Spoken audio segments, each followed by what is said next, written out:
Dr. Kang Ji-won felt the change before her instruments detected it. The air in the communication lab seemed to vibrate with energy that made her skin tingle. After weeks of studying Watcher transmissions, she had become sensitive to their quantum signatures. Now something much stronger was coming. "Everyone needs to see this," she called out to her colleagues on Research Station Omega 7. "The Watchers are sending a direct communication to our station. The quantum signature is unlike anything we've recorded before." Within minutes, the entire research team had gathered in the lab. The transmission that appeared on their screens was not encoded in mathematical patterns like the previous messages. Instead, words formed directly in the air above their equipment, glowing with soft light that seemed to come from nowhere. "Dr. Kang Ji-won of humanity," the words said, spoken by a voice that sounded like harmonious music. "You were the first of your species to decode our initial transmission. Therefore, you will serve as the primary communication interface for what follows." Ji-won looked around at her colleagues, feeling both honored and terrified. "I understand. What do you want to tell us?" "Your species has chosen a response pattern that does not exist in our databases. No previous test species has attempted to pursue multiple solution paths simultaneously. This creates complications for our standard evaluation procedures." Commander Park stepped forward. "Are you saying we broke your system? You have demonstrated the behavioral flexibility that we seek in species suitable for cosmic engineering roles. However, your refusal to follow established patterns requires us to implement unprecedented evaluation protocols." Dr. Choi Yoonji had been monitoring the quantum readings during this conversation. The energy levels were extraordinary, suggesting the Watchers were using massive amounts of power to maintain direct communication. "What kind of evaluation protocols?" she asked. The glowing words changed, and suddenly the entire research station was filled with images showing vast construction projects in space. Ships larger than planets worked together to build structures that stretched across entire star systems. "The universe is approaching a critical failure point," the Watcher voice explained. "The expansion of spacetime is accelerating beyond sustainable parameters. Within 2 million years, the fabric of reality itself will tear apart unless action is taken." The images showed the scope of the problem. Galaxies were drifting apart so fast that light could no longer travel between them. Stars were burning out faster than new ones were being born. "The entire cosmos was slowly dying. The species you call the Watchers are actually cosmic engineers," the voice continued. "We exist in higher dimensions specifically to work on projects that preserve the universe itself. The games we create are designed to identify species capable of assisting with this work." Dr. Lee Soo-jin stared at the images in amazement. "You're trying to save the entire universe?" "Correct. This task requires species that possess creativity, ethical reasoning, technological adaptability, and most importantly, the ability to cooperate across vast differences in culture and biology." Ji-won began to understand. "That's why you tested us by making us fight the Corvins. You wanted to see if we could overcome our differences and work together. The Corvin Empire was selected as your test partners because their psychological profiles indicated high compatibility with human problem-solving approaches, despite surface-level conflicts over resources and territory. Captain Song Myeon had arrived at the research station that morning to prepare for humanity's first expedition beyond the galactic rim. She was one of Earth's most experienced deep space explorers, and her mission was to investigate the regions where successful species had been relocated after completing their tests. "What happens to species that pass your evaluations?" she asked. The images in the room changed again, showing vast communities of different alien species working together on projects that defied imagination, cities that existed in folded space, machines that could restart dying stars, and engineering projects that spanned multiple galaxies. They joined the cosmic engineering effort and help preserve reality itself. They also assist in designing improved evaluation protocols for newly discovered species. The implications hit everyone at once. The species that had graduated from the Watcher program were the same ones who had been voting for harder challenges during humanity's test. So the civilizations watching our situation like entertainment were actually former test subjects themselves? Commander Park asked. Correct. However, many graduated species lose perspective on what it means to struggle for survival. They design tests that are too difficult because they have forgotten the limitations of three-dimensional existence. Dr. Oh Min-jung had been analyzing the psychological aspects of this revelation. That's why you wanted us to figure out the truth ourselves. Species that understand they're being tested behave differently than those who don't know. Knowledge of the evaluation process is itself part of the test. Species that can deduce the truth demonstrate the analytical capabilities required for cosmic engineering work. G1 had another question. What about species that refuse to participate or fail your tests? Species that refuse participation are relocated to regions where they can develop naturally without interference. Species that fail tests but show potential are given additional opportunities with modified parameters. Species that fail completely due to fundamental limitations are left alone to pursue their own developmental paths. And species that try to change your system? There was a pause before the Watcher responded. No species has attempted this approach before humanity. Your multipath strategy has created new possibilities that we must evaluate. Captain Song stepped forward. Are you inviting us to join your cosmic engineering project? We are inviting humanity to participate in the final phase of evaluation. Those who choose the Transcendence path will work directly with cosmic engineering teams. Those who choose the Independence path will be provided with advanced technology and safe relocation options. Those who choose to reform our evaluation system will work with us to design better methods for identifying and developing suitable species. The offer was beyond anything humanity had imagined. Instead of being forced to choose a single path, they were being offered the opportunity to pursue all their chosen directions with Watcher support. What about the Corvins? Ambassador Lim asked through the communication system. The Corvin Empire has made similar choices and will receive similar opportunities. Your species will continue to work together, as this cooperation is essential for cosmic engineering projects. Dr. Choi had been studying the quantum readings throughout the conversation. The energy expenditure for this communication is enormous. Why are you using so much power to talk to us directly? Because humanity has demonstrated qualities that are extremely rare among developing species. Your combination of creativity, ethical flexibility, and cooperative instincts makes you ideally suited for the most challenging cosmic engineering projects. What kind of projects? The images around them changed one final time, showing something that took their breath away. It was a map of the entire universe showing how reality could be restructured to prevent its collapse. New dimensions could be created to provide more space for expanding matter. Dying stars could be rekindled using energy drawn from higher dimensional sources. The entire cosmic order could be rebuilt to last forever instead of gradually fading away. Projects to rebuild the universe itself, the Watcher explained, to ensure that consciousness, creativity, and life continue to exist forever, regardless of the physical limitations that currently threaten reality. Captain Song felt a sense of wonder that she had never experienced before. When do we begin? Immediately. Transport will be provided to take interested humans to our primary engineering facilities. Others will be taken to establish new colonies in protected regions. Still others will work with our evaluation teams to improve the testing process for future species. As the Watcher communication began to fade, Jiwan realized that humanity had accomplished something unprecedented. They had not just passed the cosmic test, they had helped evolve it into something better. Dr. Kang, the Watcher voice said as it prepared to end the transmission, your species has taught us that the most important quality for cosmic engineers is not the ability to solve problems according to established methods, but the wisdom to recognize when those methods themselves need to be changed. Will we see each other again? She asked. In the higher dimensions, all consciousness eventually converges.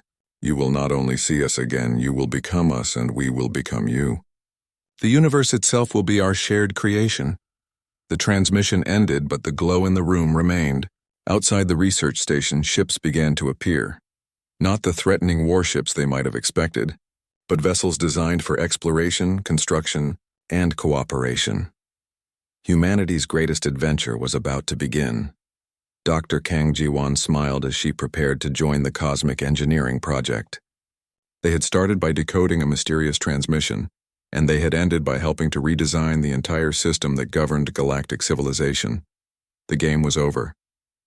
The real work could finally begin. The crystal caves of Veltara hummed with soft blue light.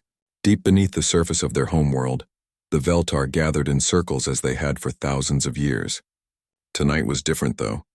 Tonight, Elder Thekmal would speak of the humans. Young Veltar sat cross-legged on the smooth floor. Their skin glowed with curious patterns of green and yellow. They had heard whispers about the strange beings from the outer rim, stories that made even the bravest warriors dim their light with fear. Thekmal entered the chamber slowly. His ancient body moved with care across the crystal ground. Unlike the younglings, his skin showed deep purple and red patterns, the colors of one who had seen too much death, too much burning. Children of the light, Thekmal began, his voice soft as silk. You have asked about the humans. You want to know why the galaxy grows quiet when their name is spoken? A young female named Kiranal raised her hand. Her skin flickered with bright orange excitement. Elder, are the stories true? Did they really burn entire star systems? Thekmal's skin dimmed to almost black. He settled onto a raised crystal platform. Around him, the chamber walls began to glow brighter. This was the way of the Veltar. When an elder spoke of important things, the very stones listened. Child, I will tell you what I saw with these old eyes, what I felt with this tired mind. 20 years have passed since the Great War ended. 20 years since the humans showed us what true fire looks like. The younglings leaned forward. Their skin patterns danced with anticipation. Before the war, we thought we knew about fighting, Thekmal continued. The Kronak Empire had rules. The Zephyrian fleets used strategy.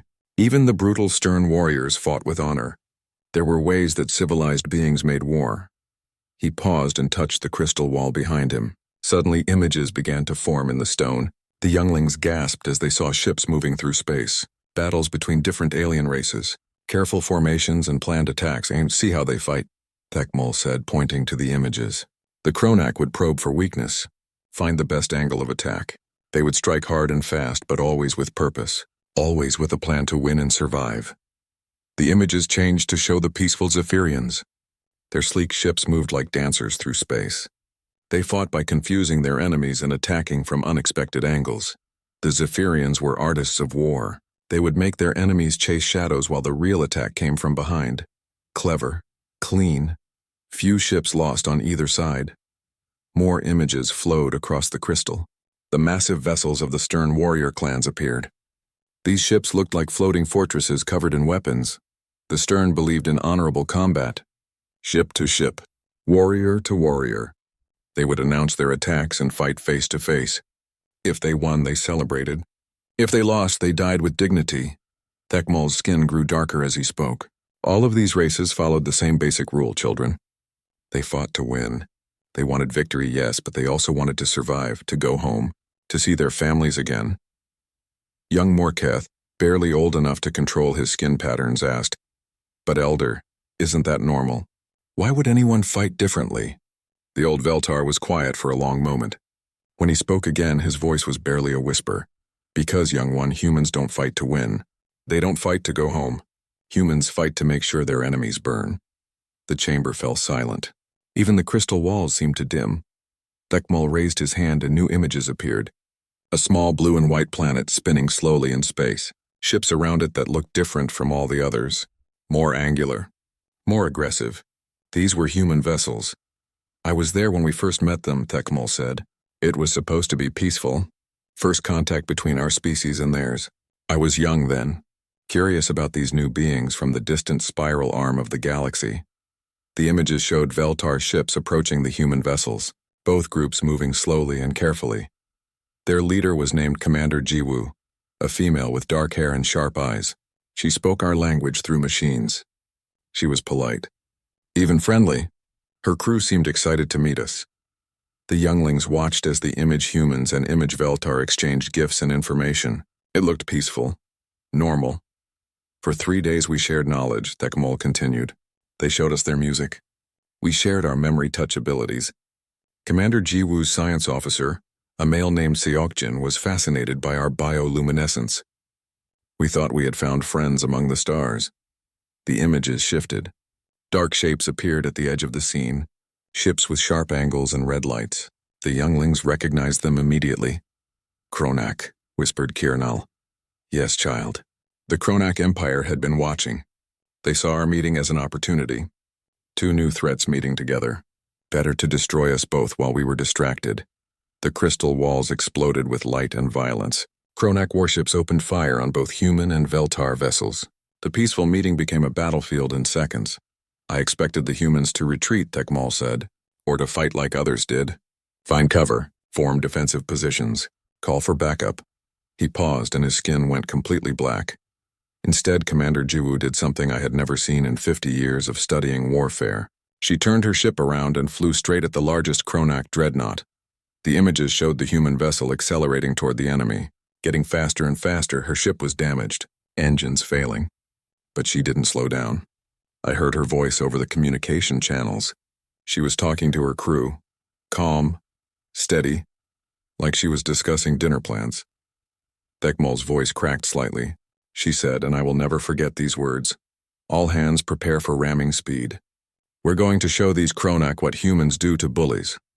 The younglings watched in horror and fascination as the human ship struck the massive Kronak vessel. But the impact was nothing compared to what came next. The humans had overloaded their fusion reactor, Thekmol said. Commander Jiwoo had turned her entire ship into a bomb. When it exploded, it took 3 Kronak ships with it. The blast was so bright it burned images into our hull sensors. Young Morketh's skin flickered with confused colors. But Elder, what about her crew? Did they escape? Thekmol looked at the youngling with sad, ancient eyes. Child, that is what makes humans different from all of us. Her crew knew exactly what she was planning. They had 3 minutes to evacuate to escape pods. 3 minutes to save themselves, he paused, letting the words sink in. Not one of them left that ship. The chamber was silent except for the soft hum of crystal resonance. They stayed with their commander. 43 humans chose to die rather than let the Kronak hurt anyone else. They turned themselves into a weapon and burned everything around them to ash.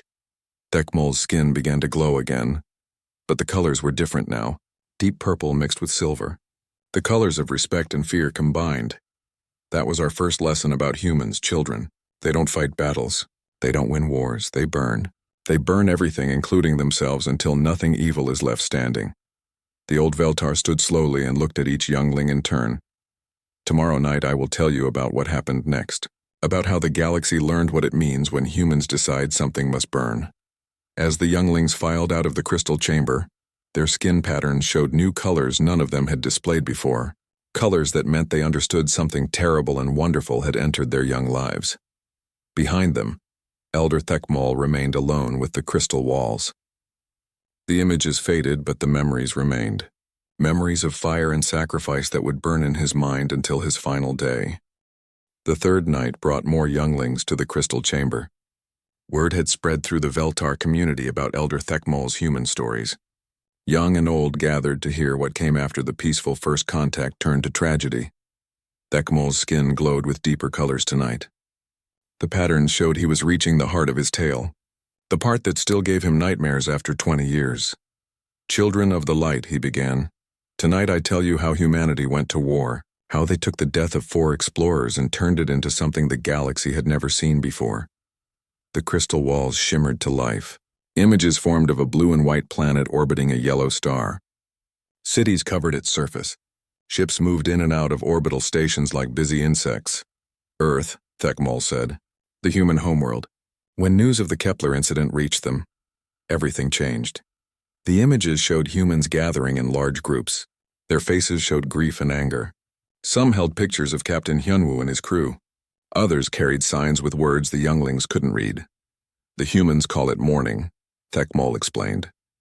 When someone they care about dies, they gather together to remember them. But human mourning is different from ours. We accept death as part of life. Humans get angry at death. They want revenge. Young Kirnal's skin flickered with orange curiosity. Elder, what did they do? They called their leaders together, Thekmol replied.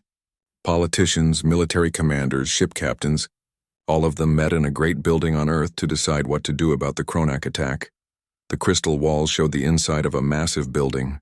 Hundreds of humans sat in rows facing a raised platform. Their voices echoed as they argued and debated. For 3 days they talked, Thekmol continued. Some wanted to negotiate with the Kronak Empire.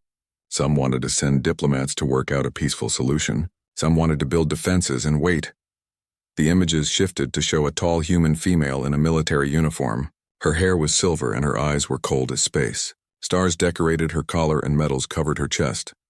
But Admiral Suyong had different ideas, Thekmol said. His skin colors darkened as he spoke her name. She was the commander of the human defense fleet, the most senior military officer in human space. The crystal wall showed Admiral Su-young standing at the front of the great chamber. All the other humans fell silent when she began to speak. "I was there that day," Tekmol said. "The surviving crew members from the Busan Dawn had asked me to speak about what happened, to tell the humans about Kronak military tactics. I was in the gallery when Admiral Su-young gave her speech." Young Morketh leaned forward. "What did she say, Elder?" Tekmol's voice grew quiet and cold. "She said that Captain Hunwoo and his crew had shown the galaxy what humans do when innocent people are attacked. They burn everything, including themselves, to stop evil. She said the Kronak wanted to test human resolve. Well, they were going to get their test." The images showed Admiral Su-young raising her hand. Her voice carried clearly through the great chamber. "Admiral Su-young's exact words were burned into my memory," Tekmol continued. "She said they want war? We will give them fire. Not the clean war of other species. Not the honorable war of ancient traditions. We will give them the fire that burns everything until only ash remains." The crystal chamber fell silent. Even the wall seemed to dim at the memory of those words. "The vote was unanimous," Tekmol said. "Every human in that chamber agreed. War, total war. Not just against the ships that attacked the Busan Dawn, but against the entire Kronak Empire." The images shifted to show human shipyards working frantically. Thousands of workers built new vessels. But these were not exploration ships like the Busan Dawn. These were weapons of war. The humans had been preparing for war their entire history, Tekmol explained. Not with aliens, but with each other. They knew how to build ships that could fight. Ships that could burn. The crystal walls showed the new human warships. They looked nothing like the vessels of other species. Where Kronak ships were bulky and heavily armored, human ships were lean and fast. Where Veltar research vessels were elegant and peaceful, human warships looked hungry for battle. But the strangest thing, Tekmol continued, was what the humans did with their civilian population. The images showed human colonies and stations. Families were being evacuated. Children and elderly humans were loaded onto transport ships. "Most species keep their civilians far from war," Tekmol said. "We protect the innocent. We fight to defend our homes and families, but humans did something different." Young Kernel's skin showed confused blue patterns. "What did they do, Elder?" "They gave their civilians weapons," Tekmol replied. "Every adult human who stayed behind was trained to fight. Factory workers, farmers, teachers, artists, all of them learned to use guns and explosives. The crystal wall showed humans of all ages learning military skills. Mothers learned to build bombs. Grandfathers learned to pilot attack shuttles. Even teenagers were taught sabotage techniques. A human general named Jinho explained it to me," Tekmol said. "He said that in human history, the difference between soldier and civilian was sometimes meaningless. When your home is attacked, everyone becomes a warrior." The images shifted to show the first human military response. A fleet of warships left Earth orbit and headed toward Kronak space.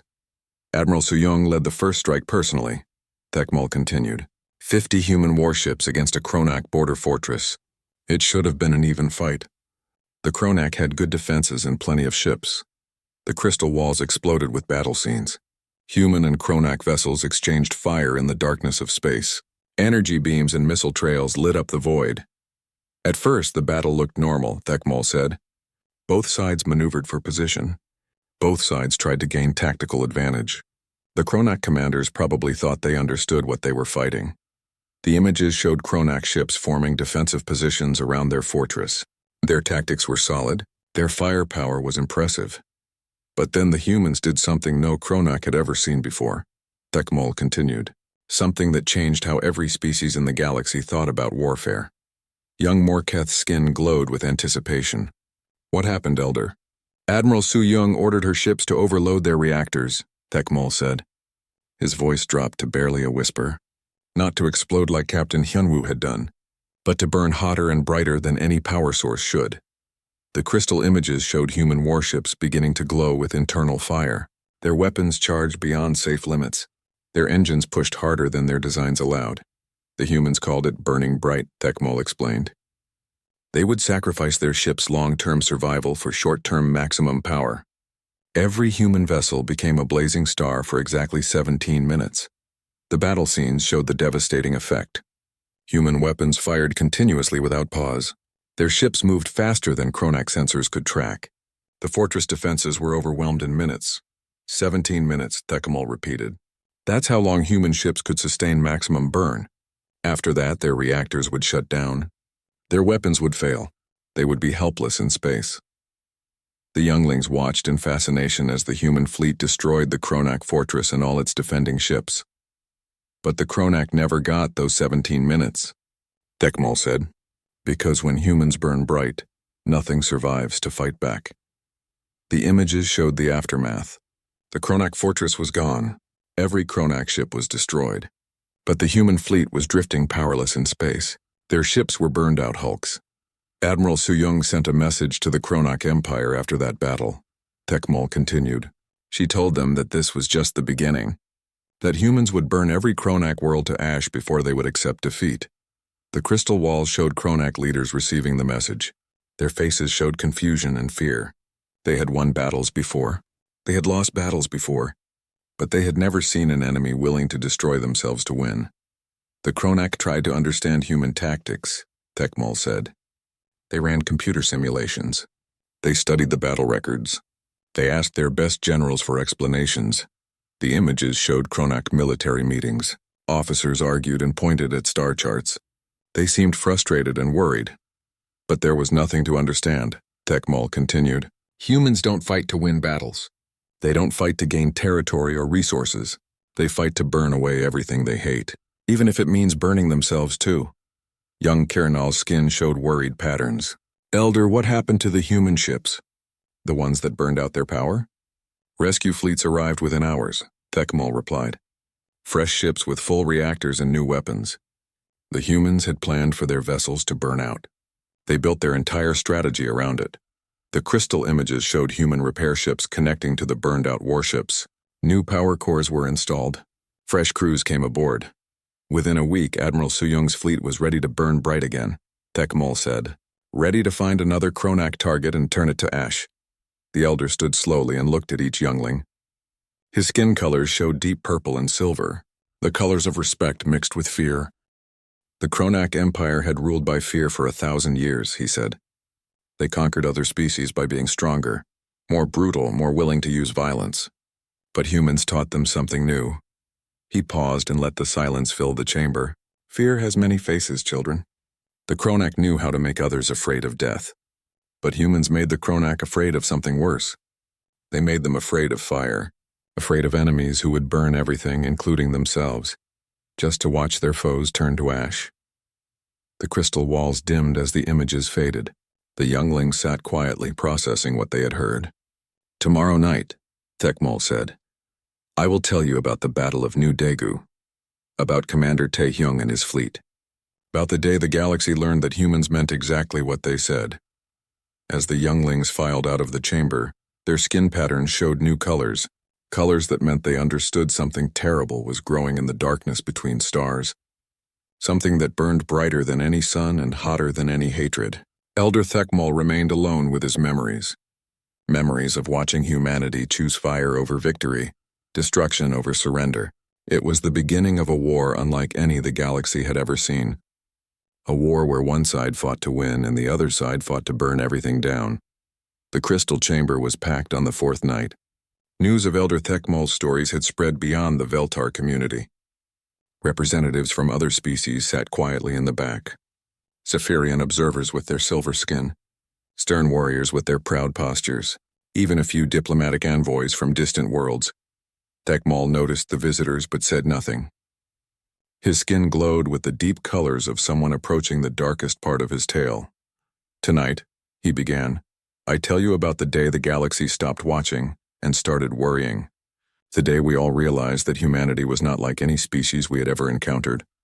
The crystal walls filled with images of space, different fleets from different worlds, all of them moving toward human territory, all of them wanting to see what this new species would do next.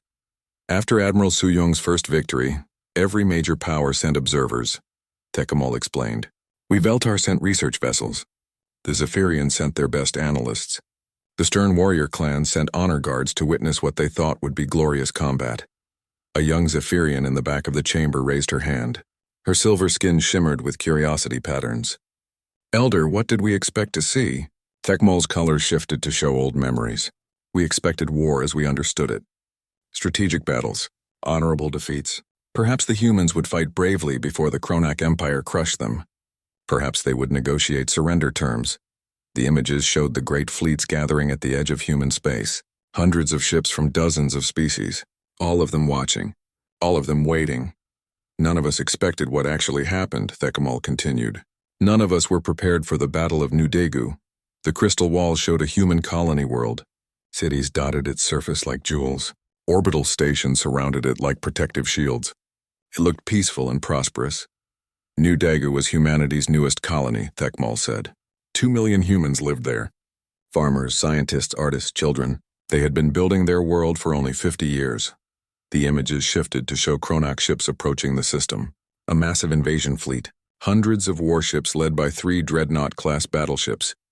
Kronak Fleet Admiral Vashitor commanded the attack. Thekmal continued. He was their best military leader. He had conquered 47 worlds for the Empire. He expected New Daegu to be conquest number 48. Young Kirinal's skin flickered with worried blue. Elder, how many human ships defended the colony? 32, Thekmal replied. A single defense squadron led by Commander Taehyung aboard the cruiser Soul's Fire. Against 300 Kronak vessels. The stern warrior observer in the back made a sound of respect. In their culture, facing impossible odds was the highest honor. Commander Taehyung was young for his position, Thekmal said. Only 35 years old. He had never commanded more than training exercises, but he was human, and humans think differently about impossible odds. The crystal images showed the human fleet forming up between the Kronak Armada and the colony world. Their ships looked tiny compared to the enemy force. Fleet Admiral Vashitor opened communications. Thekmal continued. He offered standard surrender terms. The humans could evacuate the colony in exchange for their lives. The Kronak would claim the world without bloodshed. The chamber fell silent. Everyone wanted to know what Commander Taehyung would say. The human commander's response was broadcast on all frequencies. Thekmal said. Every observer fleet heard his exact words. They are burned into the memory of every species that was there. The elder's skin darkened as he quoted the human commander. Commander Taehyung said, Admiral Vashitor, you are welcome to try taking our world. But fair warning. We don't surrender, we burn. And we burn everything. A shiver passed through the gathered younglings. Even the alien observers shifted uncomfortably. Fleet Admiral Vashitor probably thought it was empty boasting. Thekmal continued. 32 ships against 300. What could humans possibly do? The crystal walls exploded with battle scenes. The Kronak fleet advanced in perfect formation. Their tactics were flawless. Their firepower was overwhelming. For the first 10 minutes it looked like a normal space battle, Thekmal said. The human ships maneuvered and fired. They tried to use the planet's gravity to gain advantage. Standard defensive tactics. The images showed human vessels darting between Kronak ships. They fought with skill and courage, but they were clearly outmatched. Then Commander Taehyung gave an order that froze the blood of every observer, Thekmal said. His voice dropped to a whisper. All ships prepare for maximum burn. We are going to show the Kronak what human fire looks like. The human ship suddenly blazed with internal light. Their reactor cores pushed beyond safe limits. Their weapons charged to dangerous levels. But this time the humans did something different, Thekmal continued. Something that went beyond Admiral Suyung's tactics. Young Morketh leaned forward. What did they do, Elder? They turned their life support systems into weapons, Thekmal replied.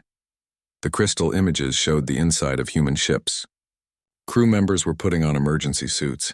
They were venting their ship's atmosphere into space.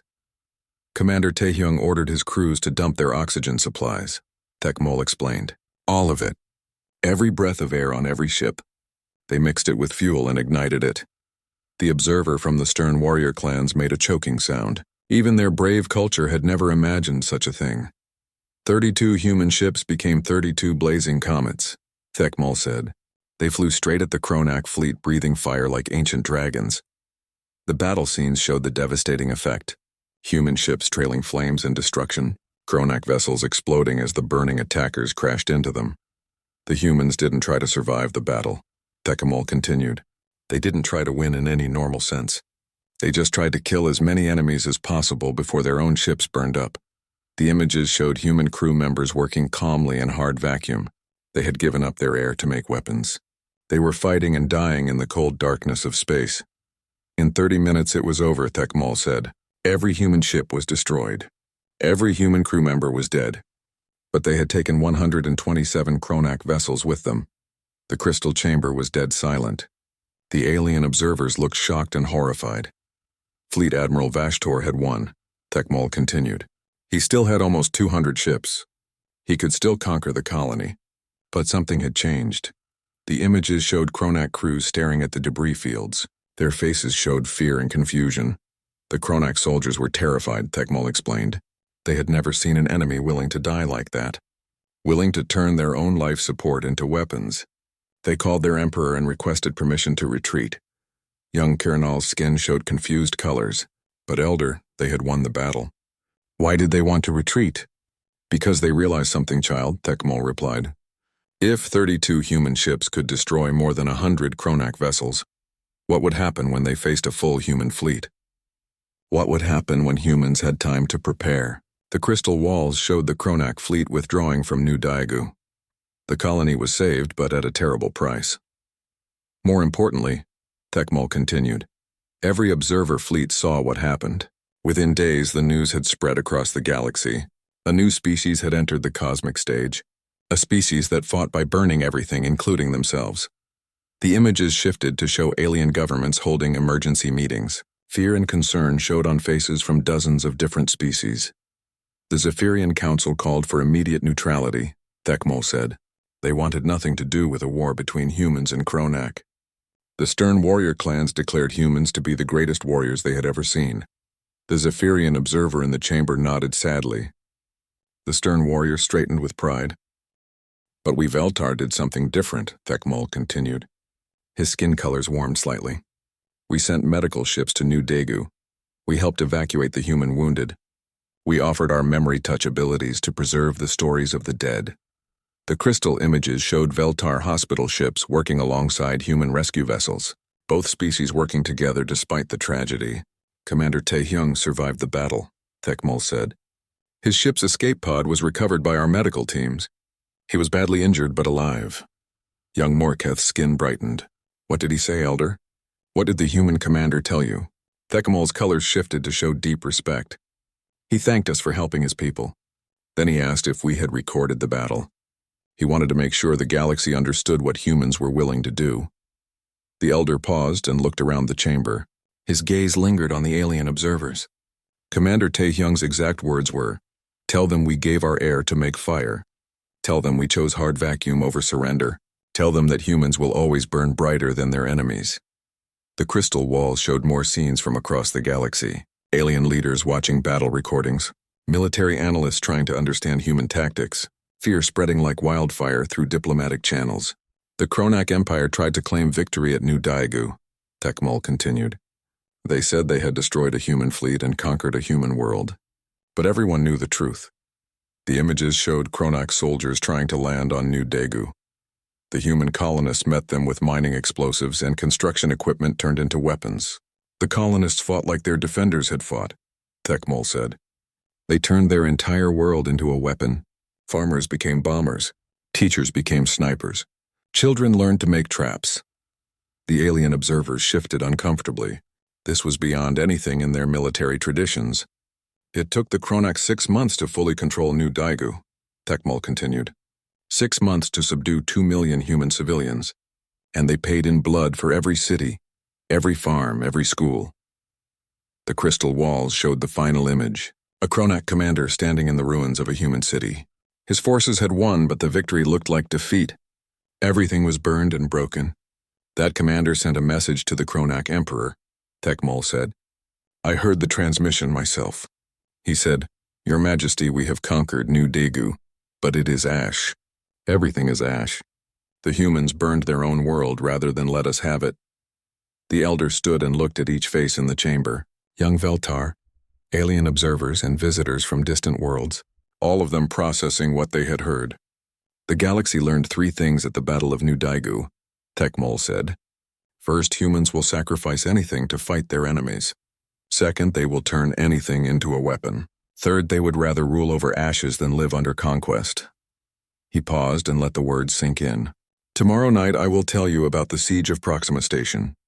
about Colonel Ji-hoon and his Marines, about the day humans proved that they could burn in the vacuum of space and still keep fighting. As the beings filed out of the crystal chamber, none of them spoke. The alien observers looked pale and shaken. Even the proud, stern warriors seemed subdued. Elder Thekmal remained alone with the crystal walls. The images faded, but the memories remained. Memories of watching humanity choose destruction over defeat, fire over surrender. The galaxy had taken notice of humans. But notice was not the same as understanding. That would come later, in battles yet to be fought and fires yet to be lit.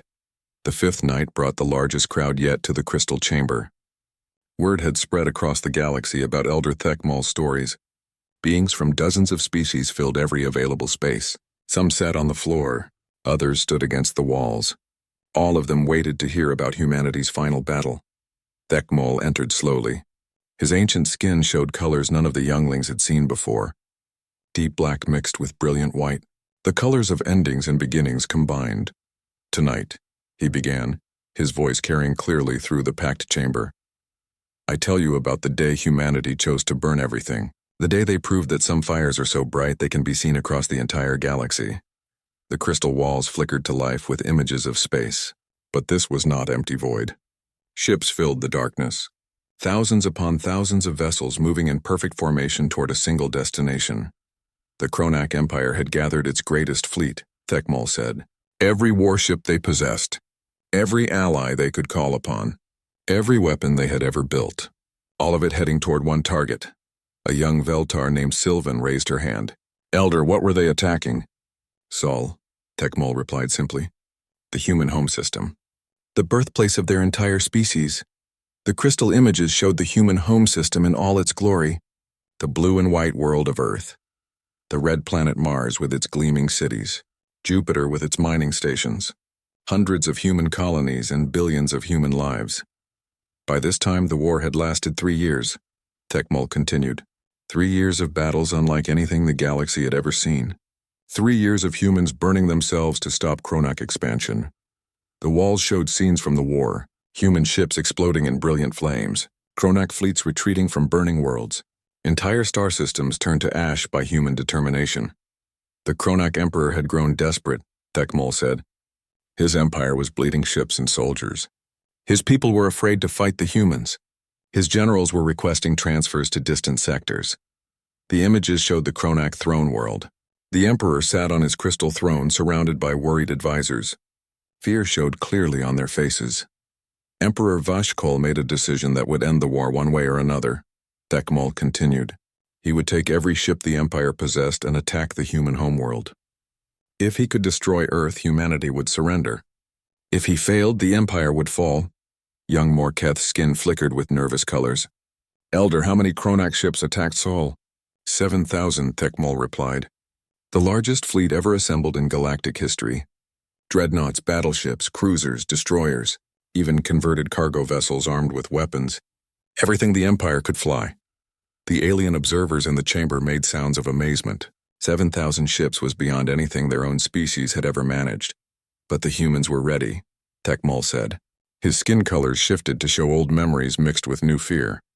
They had been preparing for this day since the war began. Preparing for the battle that would decide everything.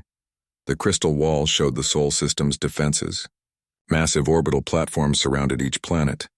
Weapon satellites filled the space between worlds. Fighter squadrons patrolled every shipping lane.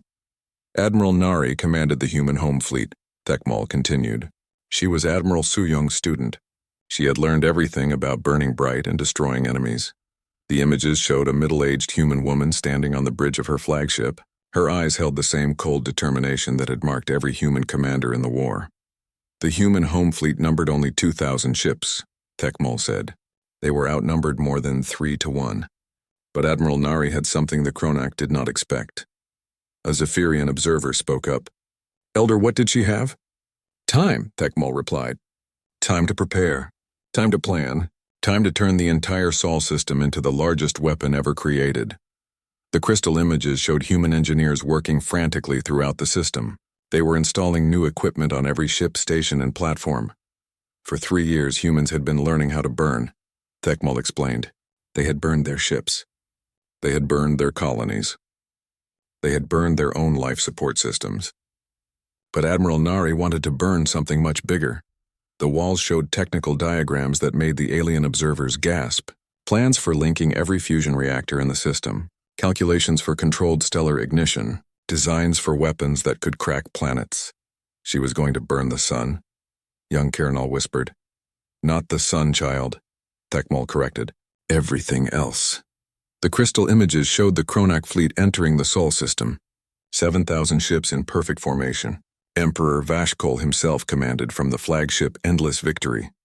The battle began at the edge of the system, Thekmal said.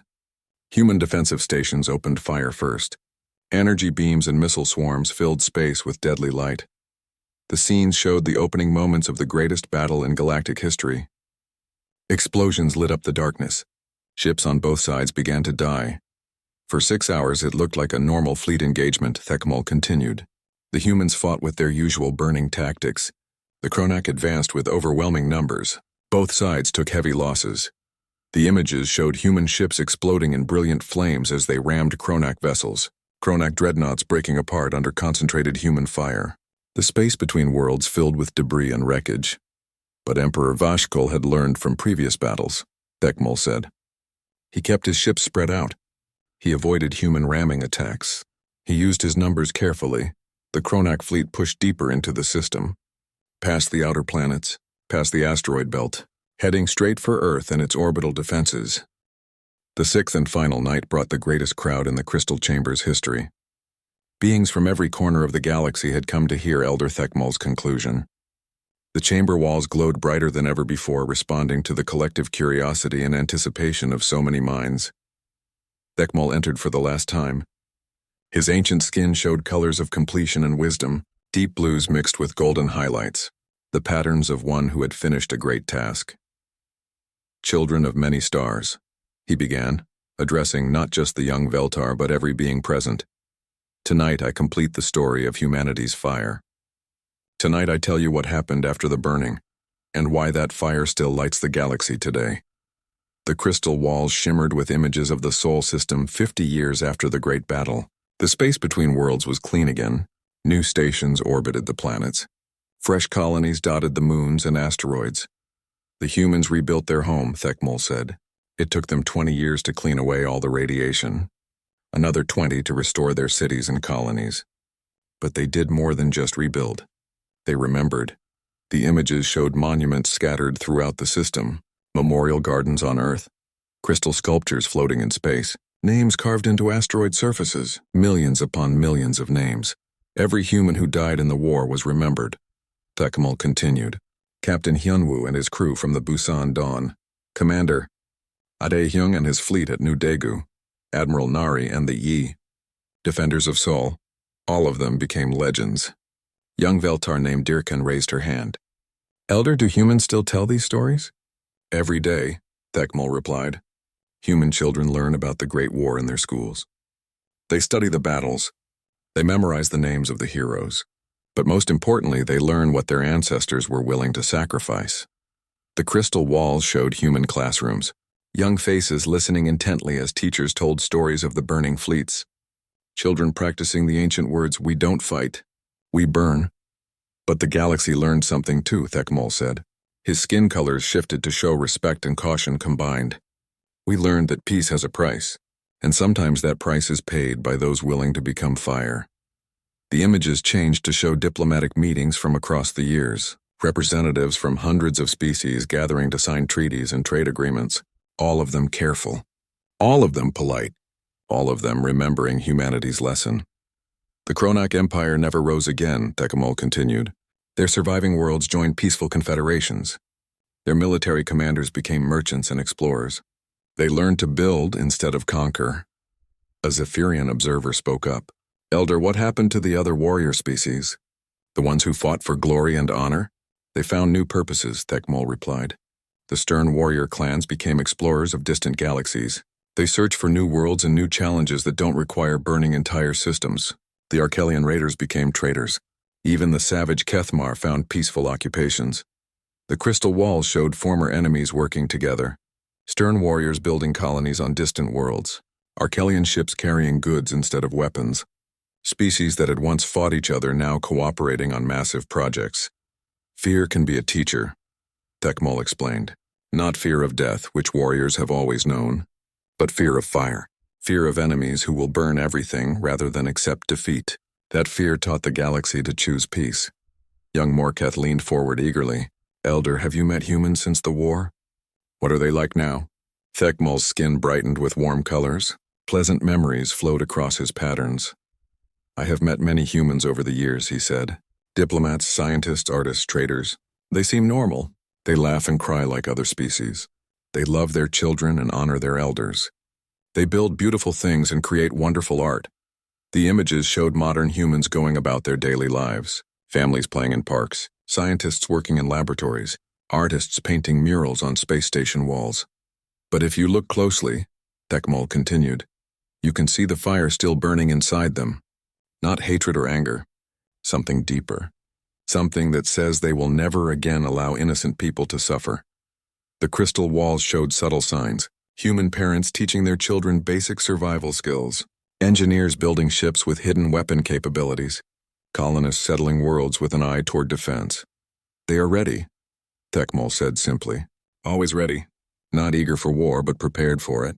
They remember what their ancestors sacrificed, and they are willing to make the same sacrifice if necessary. A stern warrior in the back asked, Elder, do you think humans would burn again? The chamber fell silent. This was the question everyone wanted answered but feared to ask. Thekmol was quiet for a long moment. When he spoke, his voice carried the weight of decades of observation and thought. 2 years ago I met a human ambassador named Mingyu, he said. He was visiting our homeworld to discuss trade agreements. A pleasant man, soft-spoken and polite. He brought gifts for our children and showed great interest in our culture. The crystal walls showed the meeting. A middle-aged human man with kind eyes shaking hands with Veltar officials, both species smiling and exchanging respectful greetings. During a private dinner, I asked him the same question you just asked. Thekmol continued. Would humans burn again if they were threatened? Would they sacrifice everything as their ancestors did? The image focused on the human ambassador's face. His expression grew serious and thoughtful. Ambassador Mingyu looked at me for a long time before answering, Thekmol said. When he spoke, his voice was gentle, but his eyes were like steel. He said something I will never forget. The elder paused, letting anticipation build in the chamber. He said, Elder Thekmol, we hope we never have to answer that question. We have built a peaceful galaxy through the sacrifice of our ancestors. But if someone threatens our children, or your children, or any innocent life in this galaxy, they will discover that human fire has not gone out. It has only been banked like coals, waiting for the wind to fan it back to flame. A shiver passed through the assembled beings. The human ambassador's words carried the same quiet intensity that had marked every human commander in the Great War. Then he smiled, Thekmol continued, and offered to show me pictures of his grandchildren. But I had seen what I needed to see. The fire that burned Admiral Nari still burns in every human heart, hidden, controlled, but ready. Young Dirkan's skin flickered with curiosity. Elder, what does that mean for us?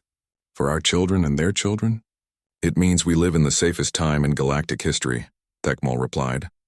No species dares start wars of conquest. No empire builds fleets to enslave others. No raiders attack peaceful colonies. The crystal walls showed scenes of prosperity throughout the galaxy, trade ships moving freely between systems, mixed crews of different species working together, children of various races playing together on colony worlds.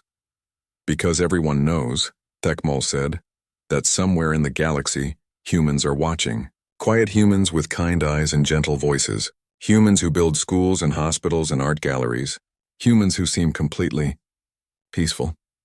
His skin colors shifted to show the deeper truth beneath the peaceful surface, but these same humans carry the genetic memory of ancestors who turned entire star systems into weapons, he continued, who chose hard vacuum over surrender, who burned their own homeworld rather than let enemies threaten their children. The images showed modern human colonies, beautiful cities on distant worlds, happy families living in prosperity and peace. But careful observers could see the subtle preparations, the hidden defenses, the quiet readiness. The galaxy learned a lesson 50 years ago, Thekmol said. Evil burns. Bullies burn. Those who threaten innocent lives burn. And the fire that burns them comes not from anger or hatred but from love. Love so strong that it will sacrifice everything to protect what matters. He stood slowly and looked around the packed chamber one final time. Representatives from every major species had heard his words. They would carry these stories back to their homeworlds. That is why we have peace, Tekmol said. Not because everyone is good, not because conflict has been eliminated, but because everyone knows that somewhere among the stars, humans are ready to light the fire that burns away evil. Young Kirnal asked one final question. Elder, what should we tell our children about humans? Tekmol smiled, his skin showing warm patterns of affection and respect. Tell them that humans are friends to those who choose peace, he said. Humans will help you build. They will share their knowledge.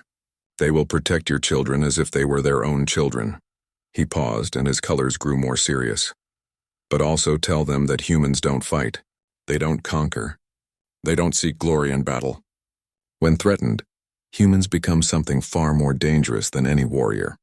They become fire, and that fire burns until only ash remains of those who threaten the innocent. The crystal chamber began to empty slowly. Beings from across the galaxy filed out carrying the story with them. They would share it with their own kind. The legend of humanity's fire would spread to every corner of the cosmos.